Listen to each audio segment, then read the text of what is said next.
안녕하세요 여러분, 김용환 목사입니다. 오늘은 생각 바꾸기를 통한 마음 치유 9번째 시간입니다. 강의안은 지난주의 강의안을 그대로 사용하시면 되겠습니다. 자, 지난주에 말씀드렸던 것처럼 오늘 우리가 살펴봐야 될 내용은 뭐냐면 당위적 생각이라는 것을 보려고 합니다. 자, 당위적 생각, 당위적이라는 얘기는 뭐냐면 뭐뭐뭐 해야 돼, 무조건 해야 돼. 뭐 영어로 치면 should 혹은 must. 이 정도의 의미를 가지고 있는데 그런 생각이요. 굳어진 틀이 바로 당위적 생각인데 대상이 우리 신앙인들에게는 세 방향으로 나갑니다. 첫 번째는 여기 1번에 있는 것처럼 자기 자신에게 너는 뭐뭐뭐 해야 돼. 나는 뭐뭐뭐 해야만 돼. 타인을 향해서 뭐 아내나 남편, 자녀들 옆에 있는 사람들에게 당신은 뭐뭐만 해야 돼. 그래서 자기 자신, 다른 사람, 그리고 하나님에게까지 하나님에게 당연히 해야만 하는 의무를 요구하는 사고의 굳어진 틀. 자, 자기 자신을 해서 나는 뭐뭐뭐 해야만 돼. 아니면 나는 망하는 거야. 나는 실패한 거야. 나는 나쁜 사람이야. 이런 거요. 타인을 향해서도 당신은 나한테 이렇게 해야 돼. 이렇게 해야만 해. 항상 이렇게 해야 돼. 아니면 당신은 나를 사랑하는 게 아니야. 당신은 나를 당신은 좋은 사람이 아니야. 이런 류의 생각. 또 하나님을 향해서도 우리가 감히 어떻게 하나님한테 이럴 수 있을까요? 하지만 이따 이제 강의를 들어보시면 내 자신이 하나님에게 굉장히 당위적 생각을 가지고 있구나라는 것을 알 수 있을 거예요. 그래서 자기 자신, 타인, 하나님에게 당연히 해야만 하는 의무를 요구하는 사고의 굳어진 틀. 이게 아주 굳어져 있어요. 그래서 자기 자신, 다른 사람, 하나님을 향해서 뭐뭐뭐 해야만 해 라는 표현들을 알게 모르게 많이 쓴다라는 거. 자, 이거를 다른 말로 하면요. 의무 중독이다라고 얘기할 수 있어요. 의무 중독. 자신의 요구가 이행되었을 때 정신적 쾌감을 얻는 경향. 자, 내가 내 자신에게요. 우리가 여러분이나 저나 마찬가지예요. 우리 자신에게 어떤 의무사항을 가지고 있어요. 나는 뭐뭐뭐 해야만 돼. 그런데 이 의무사항이 이행이 되면 어때요? 정신적인 쾌감을 얻어요. 또 다른 사람에게 뭔가를 내가 요구했어요. 근데 그것이 이루어져요. 다른 사람이 내가 요구한 것을 하고 있어요. 그럼 어때요? 그것을 보면서 정신적인 쾌감을 느껴요. 또 하나님한테도 우리가 강요해요. 뭘로 강요하냐면 기도로 강요해요. 때로는 헌금으로 강요할 수도 있어요. 때로는 우리의 봉사로 강요할 수도 있어요. 때로는 우리가 드리는 예배로 하나님께 강요할 수 있어요. 우리가 기도하다가 기도의 응답을 받았다라는 간증들을 듣죠. 좋아요. 기도의 응답을 받는 거는 참 좋은 거죠. 그런데 이따도 다시 얘기하겠지만 이것이 잘못하면 하나님을 우리의 내가 원하는 것 안에 가두는 잘못된 신앙의 걸음으로 갈 수도 있는 여지가 굉장히 많이 있고 실제로 저의 견해를 가지고 보면 저를 포함해서 우리 신앙의 상당 부분은 하나님께 믿음이라는 걸 빌미로 하나님께 뭔가를 강요하는 사람들이 꽤 많이 있다라는 거. 자, 이 부분을 좀 봤으면 좋겠고요. 이런 당위적 생각에는 중독적인 경향이 있다. 그래서 내가 요구한 것이 이행됐을 때 그게 나 자신이든 타인이든 하나님이든 그런 것을 경험할 때 굉장히 정신적 쾌감을 얻는 경향이 있다라는 것. 자, 그러면 우리가 당위적 생각을 가지고 있는지 없는지 어떻게 알 수 있느냐? 우리의 언어를 보면 알아요. 자, 당신은 반드시, 나는 반드시, 하나님은 반드시 이거 해야 돼. 나는 항상 이래야 돼. 너는 항상 이래야 돼. 하나님은 항상 이래야 돼. 언제나, 나는 언제나, 당신도 언제나, 하나님도 언제나. 나는 당연히 이렇게 해야지. 당신은 당연히 이렇게 해야지. 하나님은 당연히 이렇게 해야지. 이런 류의 말을 가지고 있다면, 이런 류의 생각을 가지고 있다면 우리가 당위적 생각을 하고 있을 가능성이 높다. 그래서 제가 계속해서 여러분들에게 말하는 건 뭐냐면, 여러분들이 일상적인 대화 가운데 표현되는 언어든 여러분의 생각 속에서 일어나는 언어든 여러분의 마음속에 반드시 항상 언제나 당연히 이런 류의 단어들이 여러분의 마음속에 자꾸 일어난다면, 여러분 자신을 향해서, 다른 사람을 향해서, 또 하나님을 향해서, 그러면 거기에는 당위적 생각이라는 것이 숨어 있을 가능성이 굉장히 높다라는 거. 제가 알버트 앨리스 계속 얘기하고 있어요. 이분이 제일 싫어했던 게 이 당위적 생각이에요. 왜냐? 이분이 많은 환자들, 정신적인 고통을 겪고 있는 환자들을 만나봤는데 정신건강이 나쁜 사람들의 공통적인 특징이 하나 있더라. 그게 바로 이거더라는 거예요. 당위적 생각이 많은 사람들이 정신적인 어려움을 겪는 경우를 임상적으로 많이 봐왔기 때문에 이분이 이렇게 얘기하는 거예요. 정신건강이 나쁜 사람들의 공통점은 이런 당위적인 언어가 많더라. 자, 여러분, 교회 안에서도요, 우리가 행복하게 신앙생활을 할 수도 있고 굉장히 불행하게 혹은 불편하게 혹은 뭔가 굉장히 컴플레인하면서 신앙생활을 할 수 있어요. 좀 이따도 보겠지만 보통 심리학자들이나 상담가들이 정신적인 건강이 좋고 나쁘다라는 것에 하나의 표식을 뭐로 보냐면 불만불평이에요. 불만불평이 많냐 적으냐. 그런데 불만불평이 대부분 어디서 나오냐면 이런 당위적 생각에서 나오는 것이 많아요. 그래서 여러분이 여러분의 정신건강이 지금 어떠냐를 한번 체크해 보세요. 뭘로 체크하느냐? 나는 불만불평이 많냐? 나 자신에 대해서, 타인에 대해서, 하나님에 대해서, 혹은 교회에 대해서. 자, 불만불평이 많냐? 아니면 감사가 많냐? 이거를 가지고 우리는 확인할 수 있다. 내가 얼마나 정신건강이. 근데 이게 정신건강만의 문제는 아니라고 저는 생각해요. 이건 뭐에까지 연관되냐면 영적인 건강과도 명확하게 연관돼요. 항상 기뻐하고 감사하는 거. 예. 이것이 우리의 믿음의 지표거든요.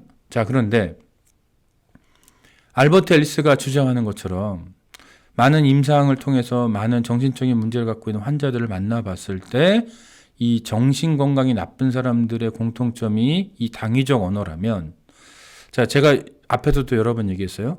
알버트 앨리스가 크리스찬들을 안 좋아했어요. 왜냐하면 이분이 60년대에 활동했던, 60년대, 70년대, 80년대까지 활동했던 분이기 때문에 그 당시에 미국 기독교인들을 볼 때요, 지금보다 훨씬 율법적이고 이 당위적 생각이 많았던 시대예요. 그러니까 알버트 앨리스 견해에서 볼 때 크리스찬들은 이 당위적 언어가 많다라는 거예요. 당위적 생각이 많다라는 거예요. 왜냐하면 우리가 그렇게 교회에서 배우기 때문에 그래요. 여태까지 그렇게 배워왔기 때문에. 자, 그러면 성경 안에 당위적 생각이 있을까요? 없을까요? 있어요, 여러분. 반드시 있어요.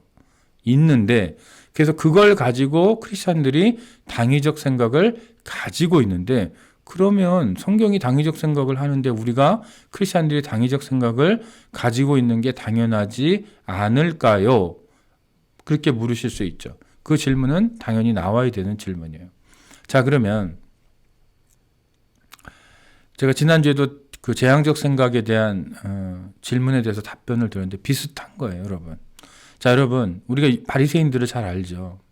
바리새인들이 갖고 있는 많은 율법, 기준들, 어떤 거예요? 성경에 있는 거예요? 없는 거예요? 성경에 없는 거예요. 자기들이 만들어낸 거예요.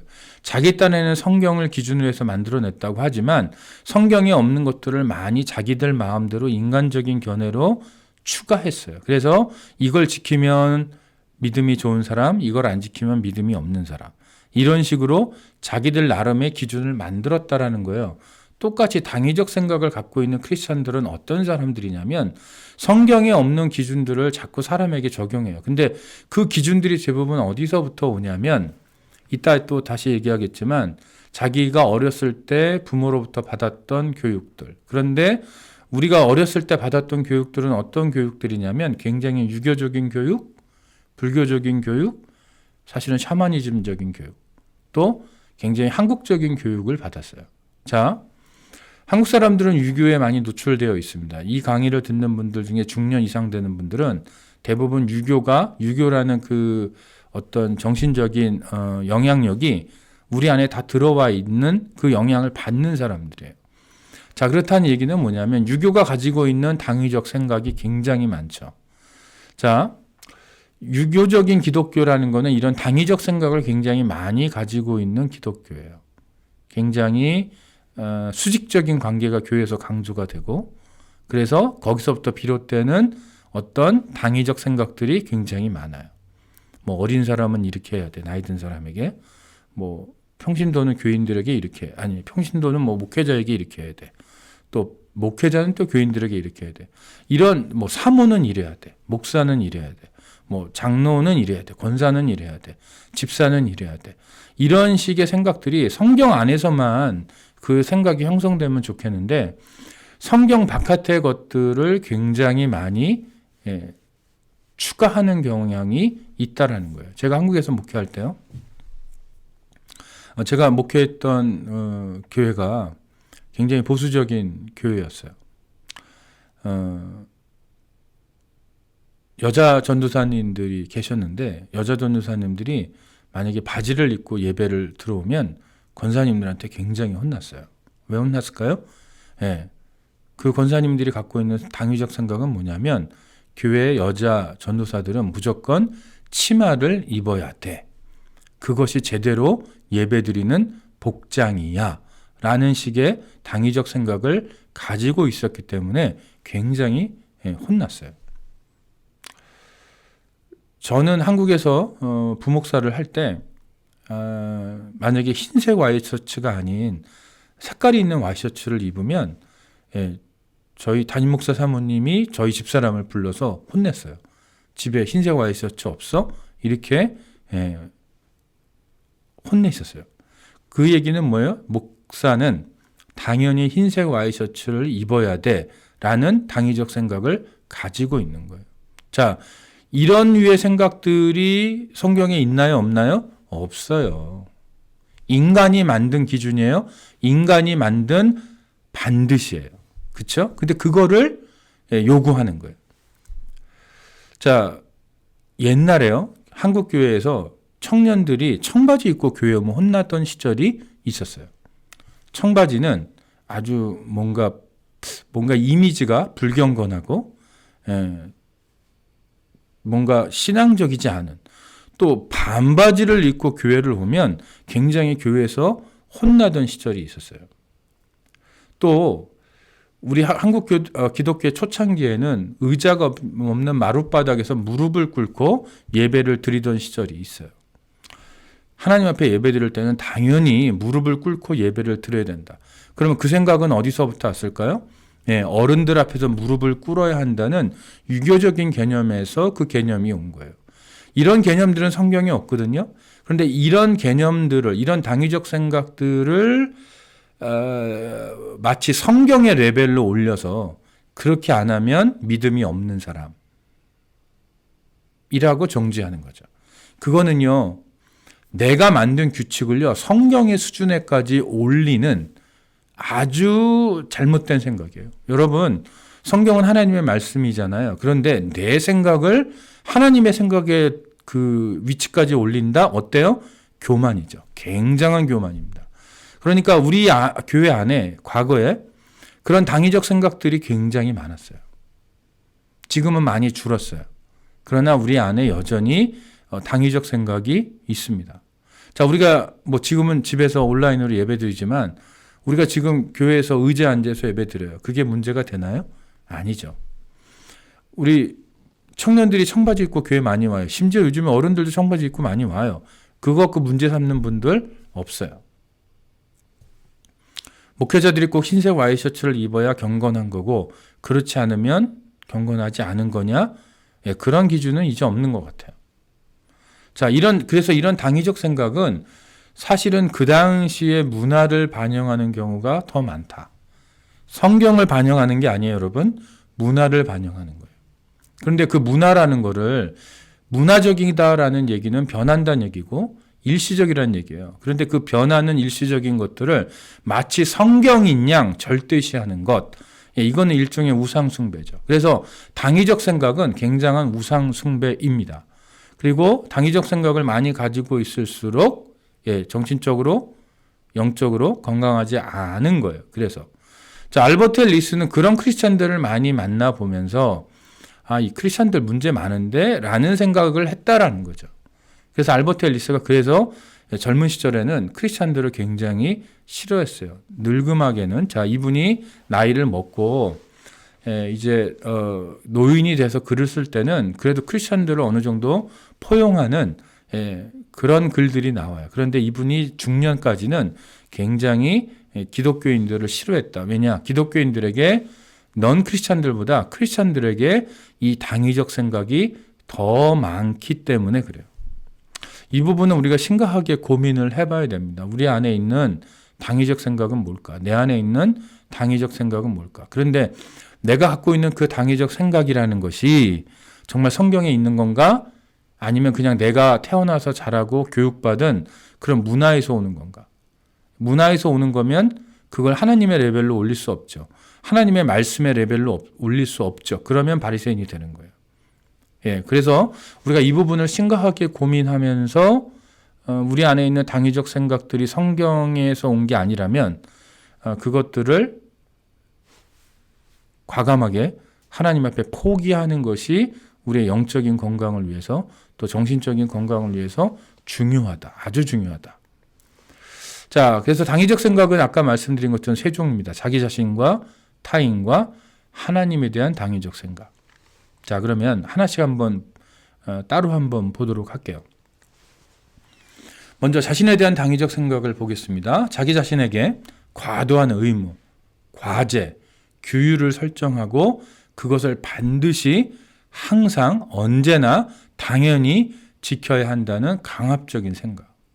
나 자신에게 의무를 막 지워요. 나 자신에게 과제를 지워요. 나 자신에게 규율을 막 설정해요. 그리고 그거를 언제든지 무조건 지켜야 된다고 생각하는 거예요. 나는 모든 일을 반드시 잘해야만 한다. 나는 모든 사람에게 인정을 받아야 된다. 나는 모든 사람을 잘 대해줘야 한다. 일종의 강박증. 강박증이라는 건 뭐냐면 내가 멈추고 싶은데 멈춰지지 않는 거예요. 그러니까 위에 있는 생각들. 나는 모든 일을 잘해야 돼. 나는 모든 사람에게 인정을 받아야 돼. 나는 모든 사람에게 잘 대해줘야 돼. 이런 류의 생각을 내가 멈추고 싶은데 멈춰지지 않으면 그게 강박이에요. 그래서 이것이 일종의 의무의 감옥 안에 내가 들어가는 거다라는 거죠. 자, 그래서 여러분, 우리 안에 이런 당위적 생각을 가지고 있다면 한번 여러분들이 그것을 내 안에 어떤 나를 향한 어떤 당위적 생각이 있는지를 볼 필요가 있다. 그리고 이따도 다시 보겠지만 이런 자기 자신에 대한 당위적 생각을 가지고 계신 분들이 성취를 잘해요. 그러니까 성공할 확률이 높아요. 왜요? 나는 모든 일을 반드시 잘해야 돼. 그러니까 노력을 하겠죠. 나는 모든 사람에게 인정을 받아야 돼. 그러니까 어때요? 열심히 노력하겠죠. 성실을 하겠죠. 나는 모든 사람을 잘 대해줘야 해. 다른 사람에게 나이스 하겠죠. 그런데 문제는 뭐냐? 성공은 하는데요. 행복하지 않아요. 성공은 하는데 자기 내면은 병들 수 있어요. 요건 좀 이따 다시 보도록 할게요. 자, 의무의 감옥이라고 그랬는데 또 의무의 횡포라는 표현도 쓸 수 있어요. 그래서 정신질환의 이유가 된다. 제가 아까 이런 분들이 성공할 확률이 높다고 제가 말씀을 드렸는데 문제는 이런 분들이 정신적인 문제도 동일하게 많아요. 그래서 이 의무적인 생각이 내면에서 횡포로 나타나기 시작하면 언어 습관이 달라지고 신경증을 유발한다. 그래서 이런 자기에게 너무나 많은 의무를 지우고 그 의무의 그 무게에 눌려서 항상 열심히는 사는데 행복하지 않고 열심히는 살아서 뭔가를 이루긴 하는데 그게 기쁘지 않으면 결국은 어때요? 정신 문제가 생길 가능성이 높다라는 거고요. 이런 분들의 언어를 가만히 보면 아까 말했던 반드시, 항상, 당연히 이런 류의 표현들이 많이 나온다라는 거죠. 자, 그러면 당위적 생각은 어디서부터 왔을까? 지난주에 봤던 재앙적 생각과도 비슷하게 부모 자신의 다양한 욕구를 충족시켜주기를 자녀에게 강요하는 데서 비롯한다. 부모님이 아이들에게 갖고 있는 어떤 기대가 있잖아요. 꿈이 있잖아요. 소망이 있어요. 그런데 문제는 뭐냐? 이것들을 아이들에게 지나치게 강요하면 아이들은 지난주에 배웠던 것처럼 재앙적 생각을 가지게 될 수도 있고 또 이렇게 당위적 생각 속에 자기 자신을 가두게 돼요. 왜냐하면 제가 지난번에도 방어 기제 설명할 때 내사라는 거를 제가 설명드렸던 기억이 나는데 이 내사라는 게 뭐예요? 내가 어렸을 때 외부 사람이 나에게 어떤 가치관을 나에게 심어줄 때 그것들을 그냥 받아들이는 게 내사예요. 그러니까 어릴 때는요 대부분 부모님이 나에게 심어준 것들을 그냥 무비판적으로 받아들입니다. 그래서 그것을 자기 걸로, 자기 생각으로, 자기의 삶의 룰로 그냥 믿고 가는 거예요. 착각하고 가는 거예요. 자, 이런 내사가 일어나게 되면 아이들이 점점 어떻게 돼요? 부모가 갖고 있는 그 당위적 생각을 자기 자신의 당위적 생각으로 가지고 갈 가능성이 높아요. 그래서 여기 엄격한 가족 규칙을 갖고 있는 가정일수록 아이들에게 이런 당위적 생각의 성향이 많이 나타납니다. 그래서 굉장히 자기 자신을 어떤 의무 안에 가두고 그 안에서 열심히는 사는데 행복하지 않을 가능성이 높은 그런 삶을 살 가능성이 높다라는 거예요. 자, 그러면 당위적 생각의 결과는 뭐냐? 당연히 죄책감과 정죄감이 오죠. 나에게 의무를 지어놨어요. 되게 무거운 의무를 지어놨는데 때로는 그걸 못하잖아요. 그러면 굉장한 죄책감을 느껴요. 그리고 죄책감을 해결하기 위해서 자기 자신을 학대하는 경우도 있어요. 또 더 의무를 부과하고 더 강요해서 죄값을 처리하도록 그래서 자기를 괴롭혀요. 그래서 이런 당위적 생각을 갖고 있는 분들이 뭔가 이렇게 실패하잖아요. 뭔가 그 자기의 의무를 이행하는 데 실패를 하면 자기 자신에게 자꾸 벌을 주려고 해서 더 자기를 다그치게 되고 자기 자신을 더 많은 의무를 지워서 자기 자신을 힘들게 만드는 그래서 자기의 의무를 이행하지 못한 것에 대한 죄값을 치르도록 하는 자기 자신에게 그렇게 하는 그런 행동을 하는 분들이 있다라는 것. 자, 아까도 얘기했듯이 당위적 생각과 성취도를 보면 우리 인류 역사에 많은 위인들이 있잖아요. 그런데 그분들이요 대부분 이 강박적이고 당위적 생각이 많아요. 아까 얘기했듯이 이런 당위적 생각을 많이 갖고 있으니까 열심히는 한다라는 거예요. 그래서 성취도가 높다. 자, 왜 그러냐? 성취의 에너지라는 건요. 심리적으로 편안하면 잘 성취 에너지가 안 생겨요, 여러분. 심리적으로 불편한 어떤 상태가 있을 때 그 불편한 상태를 벗어나기 위해서, 모면하기 위해서 뭔가에 자기를 내던지게 되는 거예요. 뭔가를 열중하게 돼요. 그 심리적인 불편한 거를 벗어나기 위해서 어떤 거에 열중하게 돼요. 그래서 일을 미친 듯이 하게 되거나 어떤 창조적인 일을 하게 될 수도 있다라는 거예요. 그래서 이런 분들이 성취의 에너지가 높다. 실제로 성취를 많이 한다. 그래서 당위적 생각을 갖고 있는 분들이 그래서 성공한 비즈니스맨들이 많습니다. 직장에서도 진급을 잘해요. 워낙 성실하기 때문에. 그런데 문제는 그래서 여기 있는 것처럼 자, 무엇인가를 성취해야만 한다는 당위적 생각, 심하지 않은 강박증, 불안증, 우울증. 요때 강한 에너지가 나와서 성취를 많이 하긴 한다. 성취를 많이 하긴 한다. 그런데 문제는 뭐예요?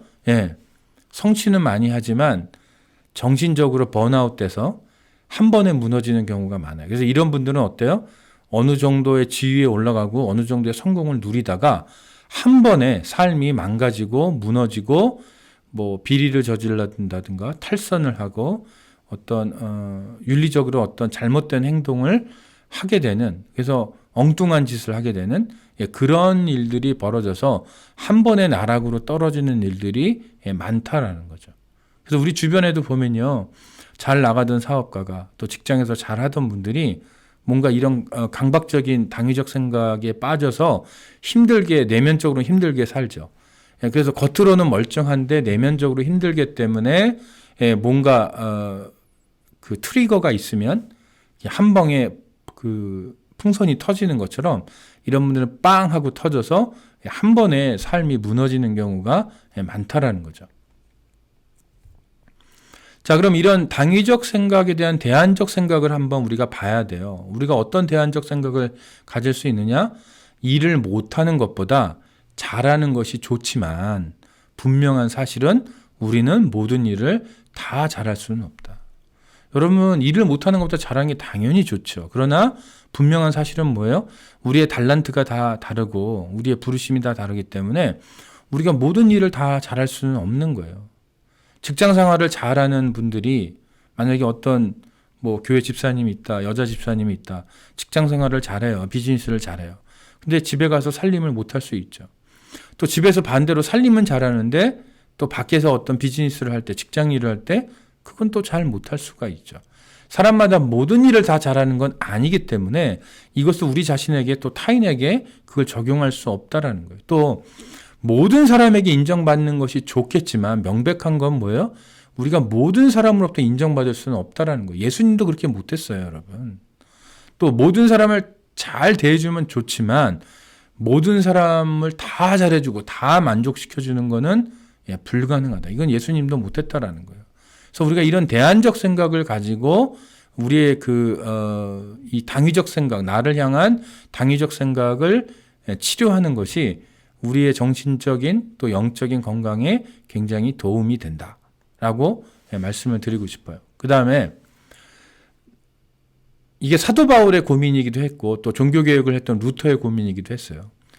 내가 세운 혹독한 의무를 다 이행해도 우리가 의롭게 되는 게 아니라는 거예요. 사도 바울이 이걸 깨닫고 뭐 로마서 또 갈라디아서를 썼고 루터도 이걸 깨닫고 종교개혁을 했다라는 거예요. 그래서 우리가 내가 세운 의무를 다 이행해도 내가 의롭게 되는 것은 아니다라는 것을 깨달을 필요가 있다. 자, 게리 콜린스라는 아주 유명한 그 미국의 기독교 상담 학자가 있습니다. 한국에서도 뭐 이분의 책이 워낙 많이 번역이 됐기 때문에 한국에서 아마 미국의 목회 상담, 기독교 상담 학자 중에 아마 제일 유명할 거예요, 이분이 말하는 이 당위적 생각의 치유는 뭐냐면 must를, 영어로 치면 must를 want나 wish로 바꿔라. 자, 우리가 쓰는 단어, 우리가 쓰는 문장들, 우리가 하고 있는 생각들의 상당 부분이 이 must를 갖고 있어요. must를. 그런데 이 must를 want나 wish로 바꿔보라는 거예요. 나는 반드시 해야만 해가 아니고 나는 잘했으면 좋겠어. 나는 그렇게 하고 싶어. 알버트 앨리스도요, 가능하면 뭐뭐 하면 좋겠다 라는 식의 사고로, 언어로 바꿔야만 이 당위적 생각을 치유할 수 있다라는 거예요. 자, 여러분의 생각을 한번 분석을 해보세요. 여러분의 언어를 한번 분석을 해보세요.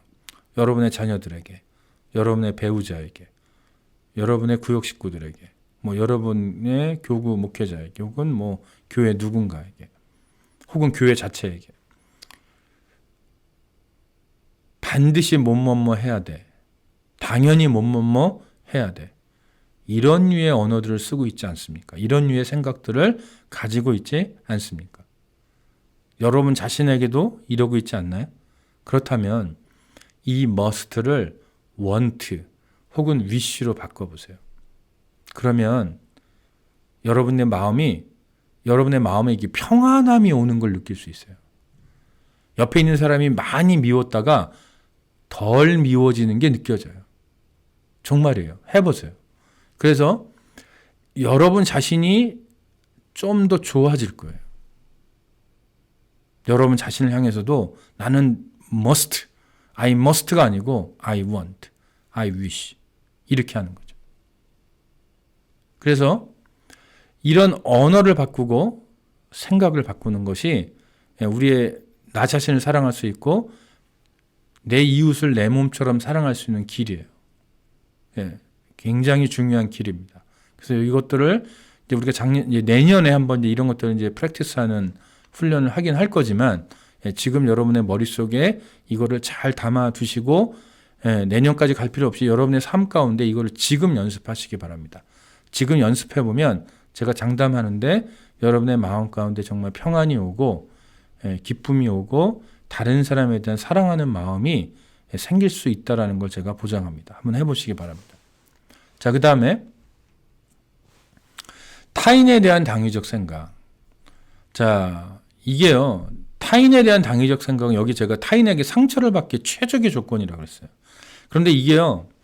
타인에게 상처를 받기에 최적의 조건일 뿐만 아니라 타인에게 상처를 주기에 최적의 조건이에요. 그러니까 다른 사람과의 관계성 속에서 상처를 주고받기가 가장 좋은 조건이 이 다른 사람을 향한 당위적 생각을 갖고 있는 거예요. 자, 다른 사람이 나에게 잘해야만 한다는 생각. 내가 복음이죠. 내가 복음. 엄마는 나에게 화를 내면 안 돼. 내가 좋은 일을 하면 사람들은 나에게 감사하다는 말을 꼭 해야 돼. 내가 교회에서 이렇게 봉사하면 사람들이 나에게 칭찬해야 돼. 내가 이렇게 교회에서 봉사하면 이런 거. 내가 이렇게 기도하면, 내가 이렇게 열심히 헌금하면 이런 것들이요. 그래서 다른 사람의 반응을 통해서 행복, 불행을 생각하는 조건적 생각과 굉장히 유사하다. 다른 사람의 반응을 통해서 행복, 불행을 생각하는 조건적 생각. 내가 이렇게 열심히 했을 때 다른 사람이 나에게 감사하다는 말을 하면, 나를 칭찬하면, 나를 알아주면 나는 행복해 라는 조건적 생각과 유사한 거예요. 그런데 문제는 뭐냐? 이 노인학자들이 많이 연구를 해보니 나이가 들수록 이 당위적 생각이 많아지는 경향들이 있다라는 거예요. 근데 이걸 한편으로 생각하면요. 자, 여러분들의 삶을 한번 보세요. 여러분들 어때요? 나이가 들수록 보통 보수적이 된다고 그러죠. 보수적이 된다는 말 속에는 뭐가 있냐면 여러 가지 요소가 있겠지만 이 당위적 생각이 많아진다는 뜻이에요. 자, 그런데 당위적 생각이 많을 수도 있고요. 이거는 제가 노인을 공부한 사람 입장에서 본다면 또 이렇게 생각할 수도 있어요. 자, 노인이냐 젊냐 나이가 많냐는 상대적인 거죠. 내가 나이 많다라는 개념은 나보다 뒤에 태어나서 나보다 어린 사람들이 있다라는 개념이에요. 그러니까 상대적인 거예요. 그런데 우리 인류의 역사를 보면 어때요? 먼저 태어나신 분들이 대부분 옛날의 가치관을 갖고 있기 때문에 지금 태어난 사람들 입장에서 보면 보수적이고 또 옛날 사람들이 더 당위적 생각이 주로 더 많기 때문에 지금 사람들 입장에서 보면 옛날 사람이 더 당위적 생각이 많은 것처럼 보이고 실제로도 그래요. 대부분. 자, 그러면 나이를 들수록 당위적 생각이 느는 것도 있고요. 또 내가 나이를 들수록 나보다 어린 사람들은 어때요? 더 어리고 계속 태어나고 있으니까 더 어린 사람들이 있고 나보다 덜 당위적 생각을 갖고 있는 덜 보수적인 생각들을 가지고 있을 현대적인 생각을 더 갖고 있을 가능성이 높기 때문에 내가 나이를 들수록 내 뒤에 태어나는 사람과 점점 나이의 갭이 벌어지면 벌어질수록 어때요? 내가 가지고 있는, 내가 어릴 때 쥐고 있던 그 생각들이 더 당위적 생각이 되는 거예요. 상대적으로. 어린 사람들 입장에서 보면. 그렇기 때문에 나이를 들수록 당위적 생각이 많아지는 것처럼 보일 수도 있어요. 상대적으로. 왜? 나이 갭이 벌어지기 때문에. 그래서 점점점 과거의 가치관이 무너지고 새로운 가치관들이 생기기 때문에 과거의 가치관을 갖고 있는 노인 세대가 젊은 세대에게는 점점점 당위적 생각을 더 많이 갖고 있는 것처럼 보일 수 있다는 거예요. 그런데 이거를 한편으로 뒤집으면 젊은 세대가 점점점 어떻게 된다는 얘기예요. 더 자유로워진다는 뜻이에요. 옛날의 가치관들을 더 많이 버리고 자기들만의 가치관들을 가지고 간다는 뜻이에요. 그래서 나이를 들수록 당위적 생각이 많아지는 것처럼 보일 수도 있다는 거예요. 그러니까 실제로 당위적 생각이 늘어나는 경향도 있고 실제로 늘어나지 않더라도 점점 젊은 사람들이 태어나고 나이의 갭이 벌어질수록 노인 세대를 보면 그 갭이 가치관의 갭이 늘어나기 때문에 나이의 갭만큼 그러면 당위적 생각이 노인들에게 더 많이 늘어난다라고 보일 수도 있다라는 거죠. 이거는 제 의견입니다. 자, 그 다음에 타인에 대한 기대를 낮추는 것이 평안과 행복감이 증대되는 길이다. 여러분, 우리가 행복하려면 어떻게 해야 되냐면 다른 사람에 대한 기대를 낮추는 거예요. 그 다른 사람이 여러분의 배우자, 여러분의 자녀, 여러분의 목회자, 여러분의 구역장, 여러분의 권찰, 교회 안에 있는 누구. 그분들에 대한 기대를 낮추는 것이 여러분의 마음속에 평안과 행복감이 증대되는 길이고, 그 기대를 낮추는 것이 아까 말한 것처럼 must를 want나 wish로 바꾸는 거예요. 이렇게 바꾸면 어떻게 돼요? 우리 마음속에 행복감이 증대된다. 자, 알버트 앨리스가 이렇게 얘기합니다. 대부분의 사람들은 자신의 배우자가 항상 자신에게 사랑스럽고 친절하게 잘 대해주기만을 기대하며 살고 있다.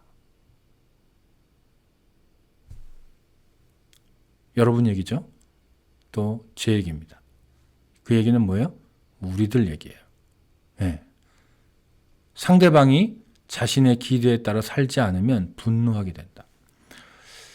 제가 나중에 한 분노에 대해서도 한번 여러분들께 얘기할 수 있는 기회가 있으면 좋겠는데, 분노가 많은 사람의 특징이 뭐냐? 요 당위적 생각이 굉장히 많아요. 그래서 여러분들이 분노할 때를 보세요. 언제 분노해요? 요 당위적 생각에 맞지 않을 때 분노하는 거예요. 여러분이 자녀에게 분노하든 배우자에게 분노하든 누구에게 분노하든 여러분들 안에 이 당위적 생각이 어긋날 때 분노해요. 그 얘기는 뭐예요? 당위적 생각이 많으면 많을수록 분노를 많이 하게 된다. 양적으로도 많아지고요. 질적으로도 높아져요. 강도가 세진다는 얘기예요. 그래서 당위적 생각을 가진 사람은 모든 것에 정답이 있다고 믿는 사람이다. 이 당위적 생각을 갖고 있는 사람들은요, 이 이분법적인 생각이 굉장히 많아요. 제가 계속해서 얘기합니다. 이제까지 공부했던 모든 이 인지의 오류들은 서로 연결되어 있어요. 하나만 갖고 있을 가능성이 없다는 얘기예요. 내가 어떤 정도의 차이가 서로 조금씩 있을 뿐이지, 내가 어떤 하나의 인지 오류를 갖고 있다는 얘기는 나머지 인지 오류도 다 이게 친척들이 엮이듯이, 가족들이 엮이듯이 서로 엮여서 같이 나올 가능성이 높다라는 거예요. 그러니까 이분법적인 생각, 맞는 것과 틀린 것에 대한 명확한 기준이 있으면 당연히 당위적 생각이 나오죠. 당연히 나오죠. 왜요? 옳은 것이 있고 옳지 않은 것이 명백하니까 옳은 걸 해야 돼라는 그 당위적 생각이 명확해지는 거예요. 그래서 당위적 생각을 갖고 있는 분들은 이분법적인 정답 생각, 이 정답에 대한 믿음이 굉장히 강하다. 그래서 게리 콜린스가 뭐라고 그랬냐면, 당위적 생각을 가진 사람은 자신이나 다른 사람에 대해서 항상 비난하는 생각을 가지고 산다. 제가 아까 불만불평이 우리 정신건강의 지표라고 그랬어요. 그렇죠? 불만불평이 다른 사람을 향하게 되면 비난하는 생각, 비난하는 말이 돼요. 그러니까 여러분이 정신적으로 건강하냐, 다시 말해서 마음이 건강한 사람이냐, 영적으로 건강하냐 라는 걸 본다면, 당위적 생각을 가진 사람은 자신이나 다른 사람에 대해서 항상 비난하는 생각을 가지고 산다라는 거예요. 여러분이 누군가를 비난하고 있다면, 여러분이 여러분 자신을 비난하고 있다면, 그 얘기는 뭐예요? 당위적 생각이 여러분 안에 자리 잡고 있다는 것에 대한 명백한 증거가 된다는 거죠. 그래서 당위적 생각이 많으면 많을수록 다른 사람을 비난하는 성향이 강해요. 자, 그래서 이 부분에 대해서 우리가 한번 여러분이 이 내용을 들으면서 여러분의 언어와 생각이 어느 쪽을 향하고 있는지, 다른 사람에 대해서 비난하는 쪽인지 감사하는 쪽인지를 한번 명확하게 봤으면 좋겠어요. 명확하게 보고 여러분 안에 이런 비난하는 생각들이 있다면 그것들을 실제로는 내가 다른 사람을 비난하고 있잖아요. 다른 사람을 비난한다는 얘기는 다른 사람에 대한 얘기를 내가 하고 있는 거잖아요. 그러나 실제로는 보면 그게 다른 사람 얘기를 하는 것이 아니고 사실 내 얘기를 하는 거예요. 내 안에 뭐가 들어있는지를 얘기하고 있다라는 거예요. 그러니까 많은 사람들이 다른 사람에 대한 얘기를 하고 있는데 실제로는 자기 자신에 대해서 얘기하고 있는 거다. 그렇게 이해를 하시면 정확할 것 같아요. 자, 그 다음에, 자, 아론백이라는 제가 계속해서 뭐 언급하는 유명하신 분이죠. 사랑만으로는 살 수 없다. Love is never enough. 이라는 책을 쓰셨어요. 한국에도 번역되어 있는 유명한 책입니다. 자, 이분이 뭐라 그러냐면, 부부 갈등의 발생 원인은 과도한 기대. 즉, 상대방이 내게 잘해 주어야만 한다는 이 잘못된 기대 때문에 발생한다. 산이 높으면 골이 깊듯이 결혼 전 상대방에게 건 기대가 높을수록 결혼 후에 겪게 될 좌절 또한 깊은 법이다. 자, 여러분, 이 당위적 생각을 가장 많이 갖고 있는 관계가 사실은 가족 관계예요. 부부 관계, 부부 사이에, 또 부모, 자녀 사이에. 자, 여러분들이 자녀로서 부모를 원망하고 있지 않나요? 부모는 이래야 돼. 근데 우리 부모가 나한테 이렇게 못했어. 이런 류의 생각. 여러분들 혹시 자녀들을 원망하고 있지는 않나요? 자식들은 이래야 돼. 자식들에게 상처받고 있나요? 그러면 부부 갈등이든 부모 자녀 갈등이든 상대방이 나한테 잘해 주어야 된다는 이 기대, 이 당위적 생각이 대부분 그런 비난, 서운한 마음, 상처의 원인이 된다라는 거. 자, 그래서 가정과 교회에서 만나는 당위적 생각은 뭐냐? 이 불행한 부부의 공통점은 배우자에 대한 강한 당위적 요구를 갖고 있다. 강한 당위적 요구. 그래서 이혼하시는 커플들을 보면 이게 굉장히 강해요. 이혼을 안 하더라도 행복하지 않은 부부도 마찬가지예요. 서로에 대한 당위적 요구가 굉장히 강하다. 여러분, 미국의 크리스찬들하고의 넌크리스찬들의 이혼율을 조사를 해봤어요. 그런데 어땠을까요, 결과가? 크리스찬들 가정이 이혼율이 아주 살짝 높아요. 거의 똑같아요. 그 얘기는 뭐예요? 우리의 신앙이 우리 부부 사이에 어떤 행복을 증진시키지 못한다는 얘기예요. 자, 그러면 왜 그럴까? 왜 그럴까? 제가 이렇게 가만히 생각을, 교회 안에서 뭐 가정들을 관찰하고 그냥 생각을 해볼 때 이런 것 같아요. 자, 우리는 일반적인 세상 사람들이 갖고 있는 기준점, 당위적 생각을 갖고 있어요. 남편은 이래야 돼, 아내는 이래야 돼. 이런 거를 갖고 있어요. 상대방에게, 배우자에게. 그런데 문제는 뭐냐? 우리는 신앙을 가지고 있기 때문에 또 거기에 플러스 뭐를 더 얹으냐면 신앙적으로 이래야 돼. 남편은 신앙적으로 이래야 돼. 아내는 신앙적으로 이래야 돼. 이런 것까지 당위적 생각을 더 얹어요. 더 얹어서 더 많은 것을 서로 요구해요. 그러니까 어때요? 서로 행복하지가 않은 거죠. 그래서 가정에 많은, 물론 행복한 부부들도 당연히 있죠. 그런데 불행한 부부의 비율도 세상 사람들, 소위 말하는 믿지 않는 사람들과 별반 다르지 않다. 왜? 부부에 대한, 배우자에 대한 더 강한 당위적 요구를 우리 크리스찬들이 갖고 있기 때문에. 그래서 크리스찬 가정이든 일반 가정이든 그렇게 큰 차이가 없다라는 거. 자, 그 다음에 부모들이 자녀들에게 받는 상처를 한번 생각해 보세요. 물론 자녀들도 부모들에게 상처를 받죠. 근데 부모들도 자녀들에게 상처를 받죠. 근데 왜 상처를 받냐? 부모들이 자녀들에게 받고자 하는 당위적 생각이 많을 때 이런 상처를 많이 받아요. 자, 이 강의를 듣는 분들 중에 자녀들 때문에 마음이 상하고 상처를 받는 분들 한번 잘 생각해 보세요. 나는 왜 자녀들에게 상처를 받을까? 혹시 자식은 이래야 돼 라는, 또 자녀들에게 뭔가를 받고자 하는 그런 당위적 생각을 갖고 있지는 않은지, 갖고 있다면 한번 그것을 점검해 볼 필요가 있다. 자, 그 다음에 또 심각한 건 뭐냐? 교회를 떠나는 사람들의 공통점이 뭐냐? 교회에 대한 어떤 지나친 기대감, 그리고 받고자 하는 마음이 굉장히 강해요. 근데 그것이 안 채워지면 어때요? 교회를 욕하면서 떠납니다. 그래서 이 교회를 떠나는 사람들도 교회에 대한 어떤 당위적 생각이 또 기대감이 굉장히 클 가능성이 높다라는 거. 그래서 정답을 찾지 못할 때 이런 분들은 이 당위적 생각을 갖고 있는 분 특징이 뭐냐면 아까 정답이 있다고 그랬잖아요. 이분들은요. 오답이 있고 정답이 명확하신 분들이에요. 그런데 정답을 항상 찾아요. 그런데 문제는 뭐냐? 정답이 안 찾아지면 쉽게 좌절해요.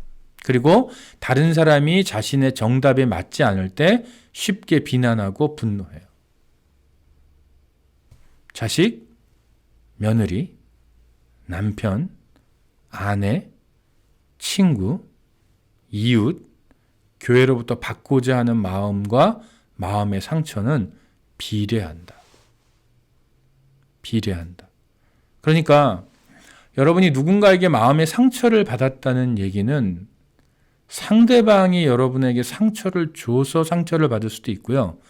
내가 잘못된 기대감, 과도한 기대감, 잘못된 당위적 생각을 가지고 있어서 상처를 받을 수도 있어요. 이걸 구별할 필요가 있다라는 거.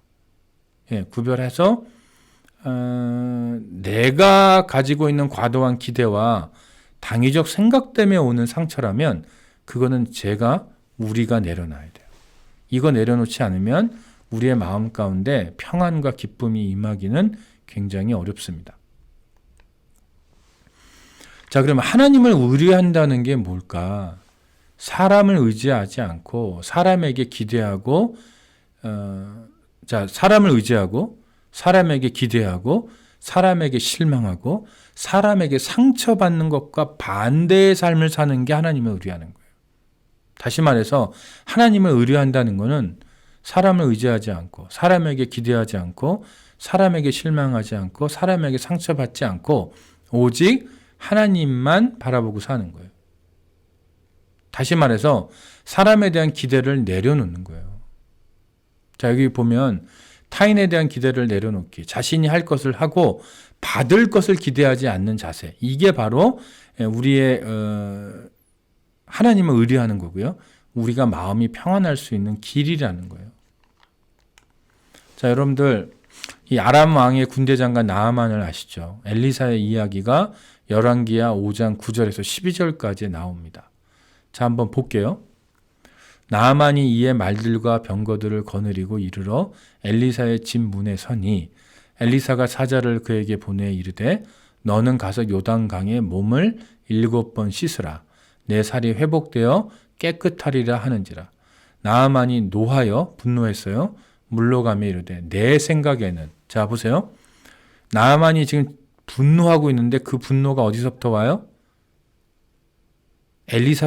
엘리사로부터 오는 게 아니에요. 내 생각에는.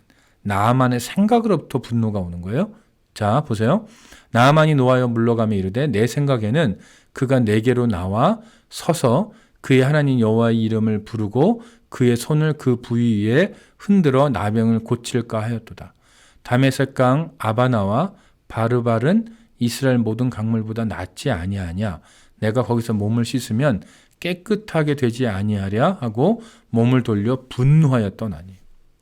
자, 분노하는 장면이 2개가 나왔어요. 근데 그 이유가 뭐예요?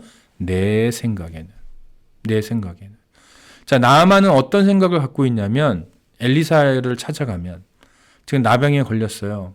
아람 왕의 추천서를 들고 왔어요. 편지를 들고 왔어요. 많은 선물들을 들고 왔어요. 그러니까 또 나아만이 누구예요? 아람 왕의 군대 장관이에요. 국방부 장관이 2인자예요. 그러니까 어때요? 항상 아람 나라에서는 자기는 대접을 받던 사람이고 대우를 받던 사람이고 존귀의 여김을 받던 사람이에요. 아마 그들의 제사장들은 나아만에게 이렇게 했을 거예요. 그에게 나와서 자기 신의 이름을 부르면서 손을 그 부위에 흔들며 나병을 고치려고 아마 그렇게 주술적인 행동을 했을 거예요. 그러니까 나아만은 엘리사에게 나올 때 아예 이런 당위적 생각을 가지고 온 거죠. 이런 기대를 갖고 왔어요. 그런데 와봤더니 어때요? 엘리사가 나와보지도 않아요, 여러분.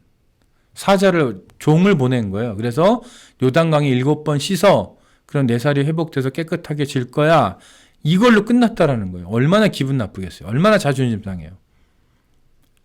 나아만은 뭐예요?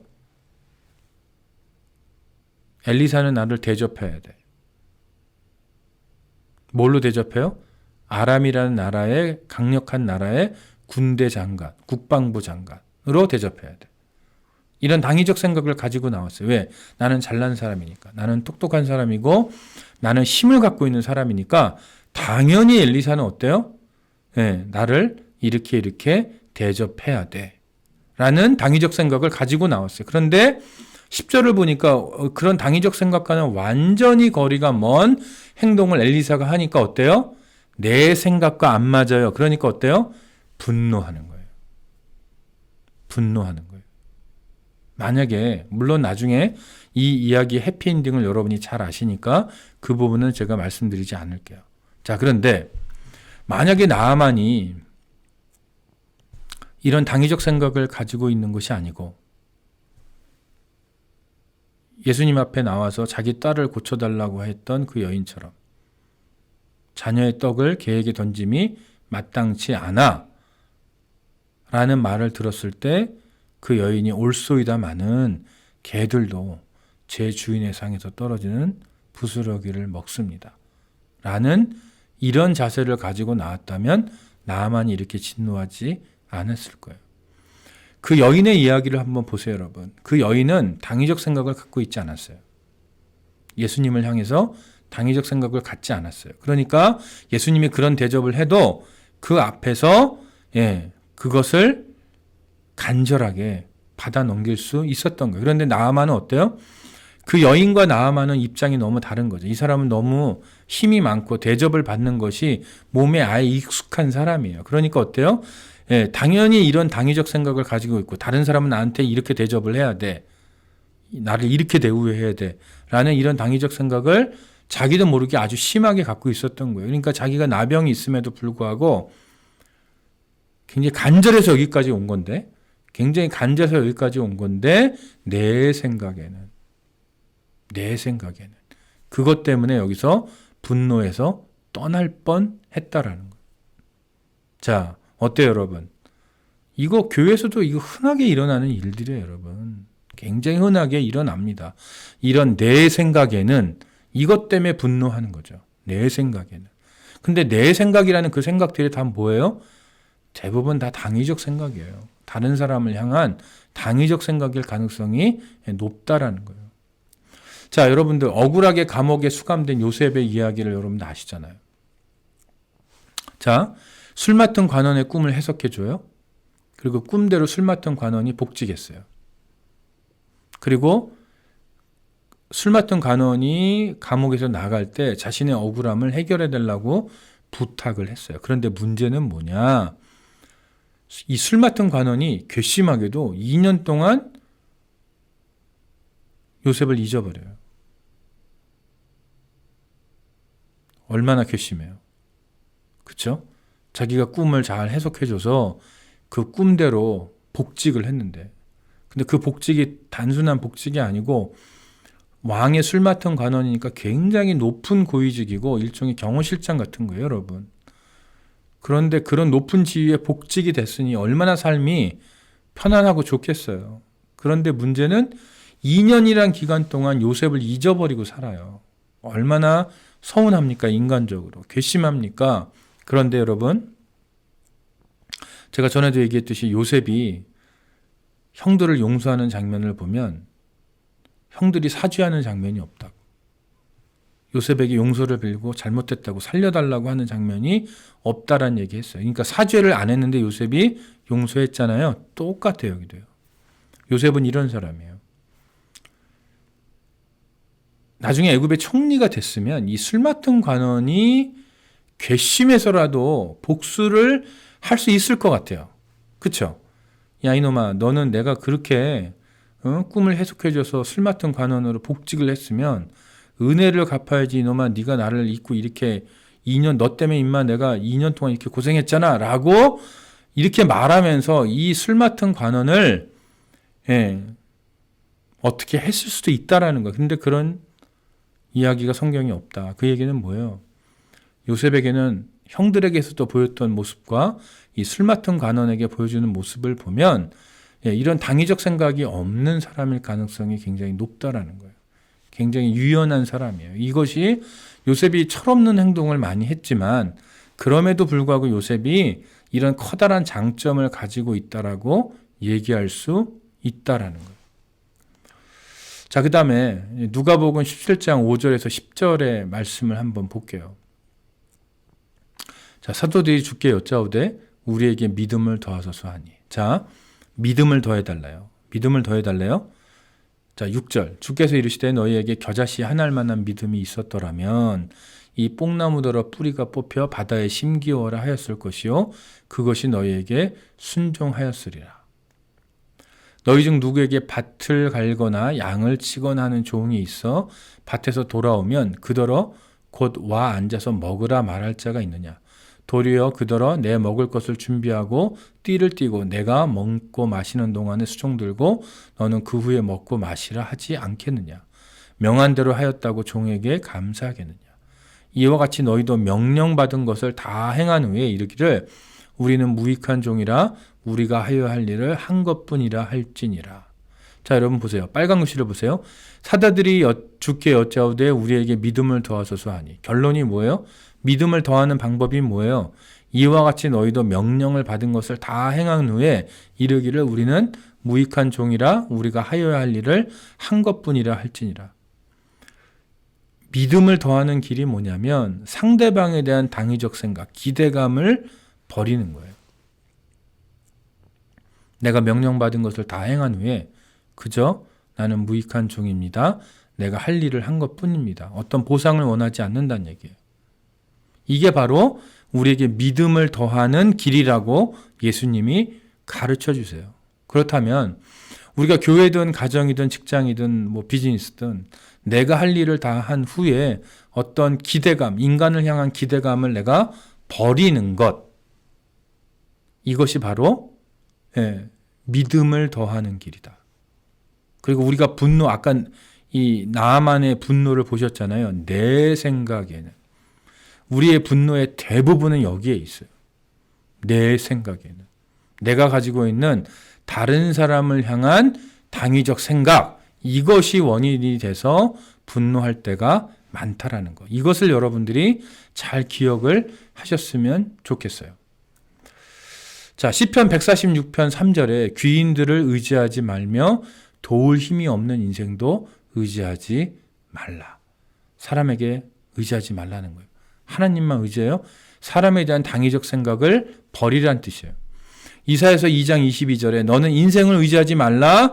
그의 호흡은 그의 코에 있나니 새말 가치가 어디 있느냐. 미가서 7장 5절 너희는 이웃을 믿지 말며 친구를 의지하지 말며. 고린도후서 1장 9절 우리는 우리 자신이 사형 선고를 받은 줄 알았으니 이는 우리로 자기를 의지하지 말고 오직 죽은 자를 다시 살리시는 하나님만 의지하게 하심이라. 이 모든 것들을 이 당위적 생각 관점에서 보면 우리에게 요구하는 하나님의 이 말씀의 의도는 뭐냐? 우리가 다른 사람에 대한 기대감, 당위적 생각을 버리는 것이 하나님을 바라보고 하나님을 의지하고 하나님을 의뢰하는 길이라는 거. 이것을 우리가 기억을 할 필요가 있겠다. 요셉의 이야기도 그렇고 나아만과 엘리사의 이야기도 마찬가지. 그래서 우리가 이 부분을 기억하면서 다른 사람을 향한 당위적 생각을 점검하고 그것을 하나님을 향한 의뢰의 의존으로 바꿀 필요가 있겠다라는 거예요. 자, 키르케가르, 이게 영어로는 키르케가르드라고 얘기하고요. 한국어 발음으로는 키에르케고르 이렇게 우리가 발음을 하죠. 덴마크의 아주 유명한 실존주의 철학자이죠. 그러면서 신학자이고 또 심리학자이고 굉장히 이 사람은 뭐 비평가이고 또 지필가이고 뭐 타이틀이 굉장히 많아요.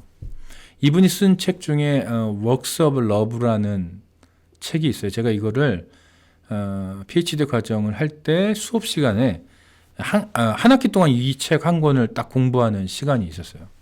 굉장히 두꺼운 책인데 굉장히 어려운 책이에요. 이분의 글은 굉장히 다 어려워요. 뭐든지 다 어려워요. 그래서 그 철학을 하거나 조직신학을, 이제 조직신학을 하시는 분들이 이제 우리 기독교의 교리를 공부하는, 연구하는 분들인데, 철학을 많이 가져와서 철학 공부도 많이 하시는데, 이분들이, 제 후배가 이제 조직신학을 공부하는 후배가 있었는데, 제가 이분을 가지고 이제 졸업 논문을 쓰는데, 왜 이분을 하냐고 묻더라고요. 우리도 어려워서 안 하는 분인데, 왜 이분을 하냐고. 근데 저는 그냥 이분이 글을 읽는데 어려웠지만, 제가 소화하는 부분에 있어서는 굉장히 은혜를 많이 받았기 때문에 이분을 좋아해요. 근데 이 웍스 오브 러브라는 책은 고린도 전서 13장, 우리가 사랑장으로 유명하잖아요. 믿음, 소망, 사랑, 이 세 가지는 항상 있을 것인데 그 중에 제일은 사랑이라. 그 한 구절을 갖고 한 700페이지의 책을 쓰신 거예요. 굉장히 어려운 책인데. 근데 이분이 여기서 뭐라고 얘기하냐. 제가 앞에서 다른 사람에 대한 기대를 내려놓으라고 그랬잖아요. 그런데 이 책은 또 다른 관점에서의 기대를 유지하라고 얘기해요. 그건 뭐냐. 이 키르케고르가 말하는 사랑은 뭐냐면, 하나님께는 사랑은 뭐냐면 이런 거예요. 어떤 사람이 지금 어떤 어려운 환경에 있어요. 하나님을 버리고 제 갈 길로 갔든지, 아니면 죄악 가운데 빠져서 타락의 길로 마음대로 살고 있든지, 아니면 이 세상에 빠져서 혹은 자기가 할 일을 하지 않고 자기 멋대로 삶을 그냥 엉망으로 사는 분들이 있다고 생각을 해보세요. 사랑은 뭐냐? 믿음, 소망, 사랑이잖아요. 근데 믿음, 소망, 사랑인데, 믿음은 뭐냐? 누구에 대한 믿음이냐면 하나님에 대한 믿음이에요. 그럼 하나님에 대한 어떤 믿음이냐? 하나님께 모든 것이 가능하다는 믿음이에요. 자, 그러면 믿음이 나왔으니까 소망이 나와야 되죠. 소망은 뭐냐? 타인에 대한 기대감을 포기하지 않는 거예요. 저 사람이 지금 저렇지만, 저렇게 엉망으로 살고 있지만 언젠가는 저 사람이 하나님께 돌아올 수 있어 라는 기대감을 가지는 게 소망이에요. 그럼 사랑은 뭐냐? 하나님께 모든 것이 가능하기 때문에, 다시 말해서 하나님은 모든 것이 가능하기 때문에 지금 내 앞에 있는 저 사람, 엉망인 삶을 살고 있는 저 사람을 하나님이 변화시킬 수 있다라는 그 믿음을 가지고 그 사람이 언젠가는 돌아올 수 있다라는 기대감을 포기하지 않는 것, 그게 사랑이라는 거예요. 자, 그러면 여러분들이 뭔가를 열심히 하고 보상받을 것에 대한 기대감은 버리세요. 그러나 지금 키르케고르가 이 책에서 얘기하는 것처럼 사랑은 뭐냐? 어떤 사람이 정말 엉망인 삶을 살고 있고 뭔가 저렇게 하면 안 되는데 라는 이 생각이 드는 삶을 살고 있다 할지라도 하나님께 모든 것이 가능하기 때문에 하나님이 그 사람을 바꿀 수 있어라는 그 믿음을 가지고 그 사람이 언젠가는 돌아올 수 있다라는 기대감은 가지세요. 이게 사랑이에요. 다시 말해서 사랑은 다른 사람에 대해서 대접받고자 하는 당위적 생각은 버리는 거고, 그 사람이 어려운 가운데 있고 지금 흔들리는 가운데 있고 뭔가 인생의 밑바닥 가운데 있다 할지라도 그 사람이 돌아올 수 있고 회복될 수 있고 하나님 앞에 나와서 다시 하나님을 아버지로 고백하며 믿음의 삶을 살 수 있다는 것을 붙들고 나가는 것. 뭐 때문에요? 그 기대감을 붙드는 이유는 그 사람에 대한 기대감 때문에 붙드는 게 아니고, 물론 기대감을 가지고 있죠. 그러나 그 기대감의 원천은 그 사람에게 있는 게 아니고 하나님께 모든 것이 가능하다라는 그 믿음에 있는 거예요. 그래서 그 책을 보면 키르케고르가 계속해서 반복하는 거. To God, 하나님께는 everything is possible. 모든 것이 가능하다. 이 말을 수없이 반복해요. 자, 그래서 우리가 붙들어야 될 다른 사람에 대한 기대는 이런 거예요. 키르케고르가 얘기하는 기대. 우리가 내려놔야 될 기대는 뭐예요? 네, 대접받고자 하는 거. 다른 사람에 대한 당위적 생각. 다른 사람은 나에게 잘해야 돼. 라는 이 기대감은 내려놓을 때 우리의 삶이 행복하게 바뀔 수 있다라는 거예요. 자, 오늘은 여기까지 하고요. 다음 주에는 하나님에 대한 당위적 생각을 공부를 하고, 이제 다음 주가 마지막 시간이니까 올해 마지막 시간이기 때문에 총 정리를 하는 시간을 갖도록 하겠습니다. 오늘 여러분들 수고 많이 하셨고요. 이 강의가 여러분들에게도 많이 도움이 됐으면 합니다. 그러면 다음 주에 또 뵙도록 하겠습니다. 감사합니다.